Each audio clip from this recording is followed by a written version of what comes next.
Pangurai Rakata Berlabat Wirakata Wajnalabat Ina Kenyara Akamu Aku Akawat Jalan Wakol Marapofu Aku Akawat Kabinu Aku Tokotane Maledi Nakenya Dosan dan Tuantaya Darabat Nasu Jaman Wakai Ina Kenya Biyo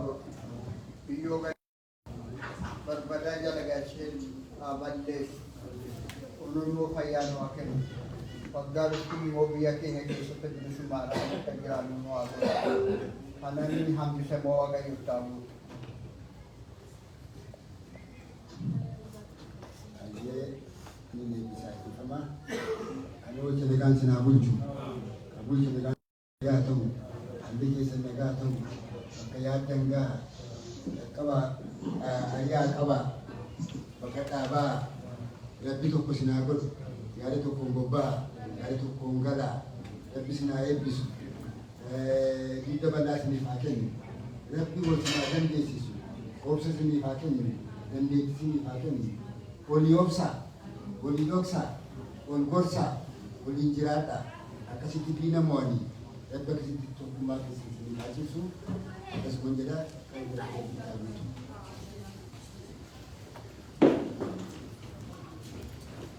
आइए गलतोमा एगा जारसोनी के नवरन होए बिसरी हमने अंबक का साने तनु मुसीबता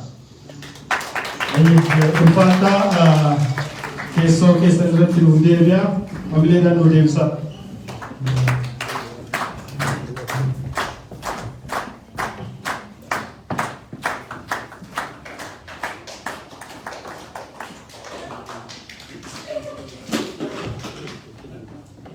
Ayyee taasisee daqiiqaa tokkoof bakka jirtanitti yaadannoo wareegamtoota goonaa ol jedhaatii al tokko gootota nu biraa darban.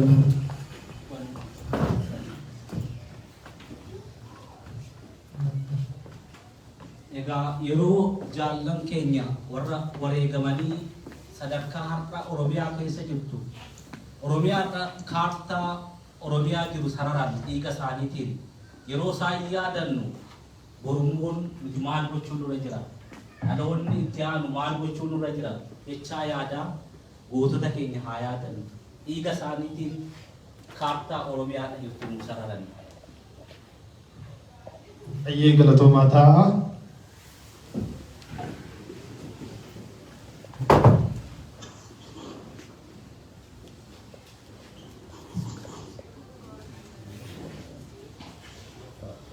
Kanattaan Sudaan egaa akkuma beekamu faaruu alaabaatiin eegalla. Faaruu alaabaatiin eegalla jechuudha. Dhaabbanni otofaaf jalqabdee gaarii.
kabajamtoota keenya bakkuma jirtanitti nu deebi'aa ulfaadha. Sagantaan keenya ammas akkumatti fufetti jira. Sagantaa keenya haasawa baniinsaa dura taa'aa Koonyaa Abaaboo Suudiin obbo Jaal Caalaadhaan eegala. Dhiifama Jaal Caalaa.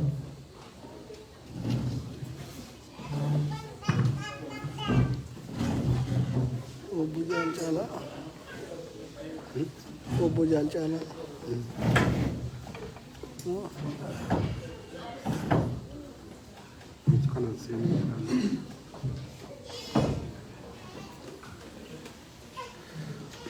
Hunda dura bakka nagaan kan keessanuu wanti guddaan egaa guyyaan irraa kaayyoo sadii ol geenye inni tokko hiriira mormii baanee uummata keenya biyya keessatti dhumaa jiraniif sagalee ta'uu sana darbaatti immoo uummata keenya biyya keessatti haala hamtuu keessa jiranii daamilee isaanii ta'uudha. Isa sana amma dandeettii haala qilleensa hamaa keessatti warri hirmaatanii irratti hirmaannee fayyaa xaaboraa bulaa deebanaa ulfaadhaa warri hafanis immoo guyyaa biraa akka dhufanitti guutamtii qabna. Inni lammaffaan egaa amma galma jirraa guyyaan kuni bilisummaa Oromoo waggaa 42ffaa waan kana ayyaana yaadannoo goototaa kana qabachuutti jira. Haala hamtuu keessatti akkasumas haala tolmaataa keessatti kabajaa jira. Gama tokkoon bilisummaa Oromoo haala baay'ee xaxaa siyaasa impaayera Itoophiyaa xaxamaa keessatti bakka haala hamtuu keessatti jiru keessatti kabajachaa jirra. Gama biraan immoo waraanni bilisummaa Oromoo goleelee Oromiyaa guutuu keessa kufee kuffisaa jira. Egaa jidduu kana keessatti kan kabajaa jirru nuti immoo miseensonni bilisummaa Oromoo biyya alaa jirru hamma dandeenyetti dhaaba keenya jabeeffachaa waraana keenya tinnisaati galmamanii bilisummaaf hangafoonni keenya erguu shinnigaa tiksaati akka jiraannus maadhaamsaan siningaa baga geessanii ayyaanni keenya jalqabeeraa horaa bulaa deebanaa fayyaa ta'a. Ayyee galatoomii jaalchala ulfaadhu. Taansee dhaamsa jaarmiyaa baawurraa bakka bu'aa baawoo Dooktor Caalaa dhiyeessaa. Dooktor Caalaa dhiyeessaa. Dooktor Caalaa Tuluu dhiyeessaa.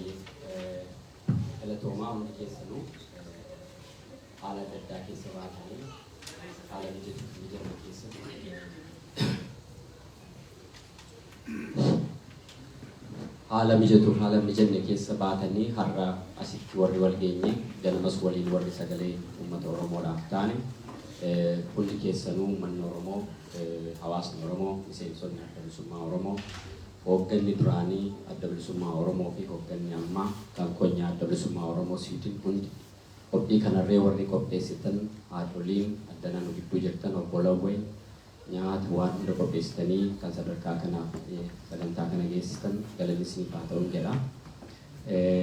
Itti aanuudhaan akka nama tokkottis akka jaarmiyaa adda bilisummaa Oromoo bakka bu'uudhaanis sagantaa kana ilaalchisee hundi keenya warri ijoolleenis warri giddugala jirrus warri immoo umriidhaan deemtanis yaadannoon irra jiru kun yaadannoo salphaa fakkaatee nutti mul'achuu danda'a garuu salphaa miti jechuudha.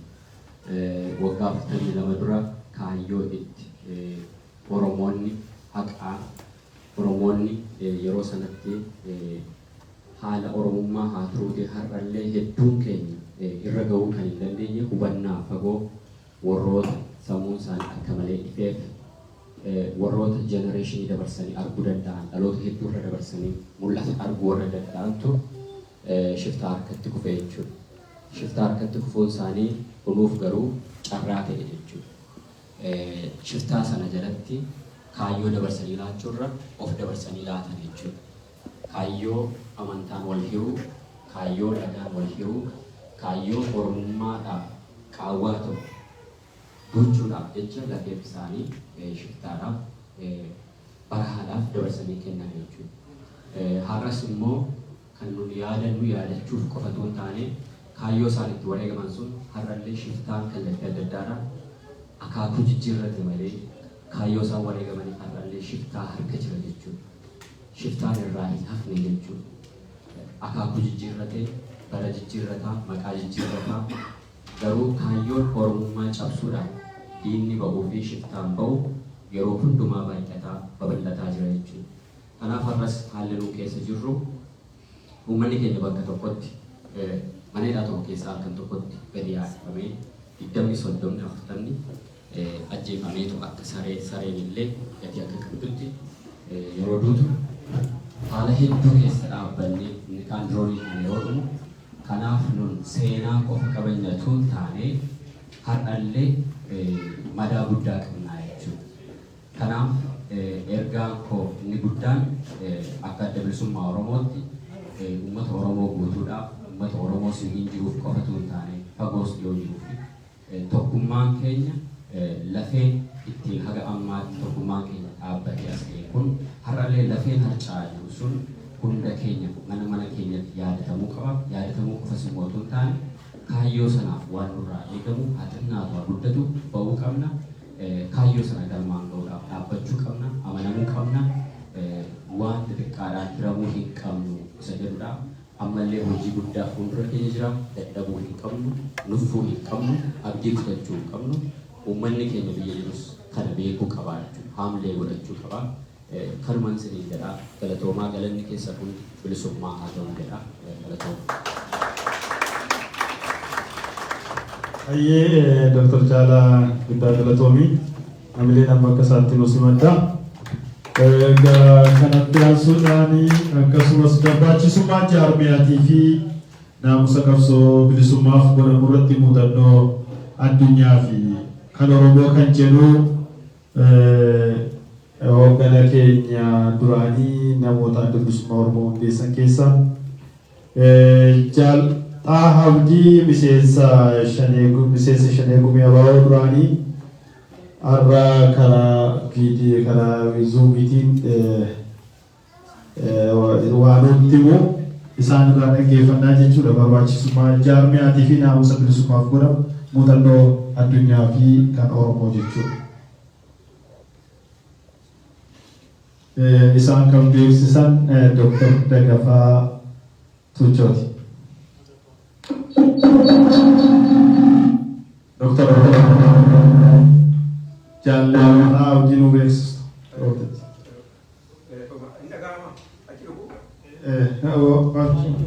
Maayik waan sinii fidataa. Obsaa kan seene jira.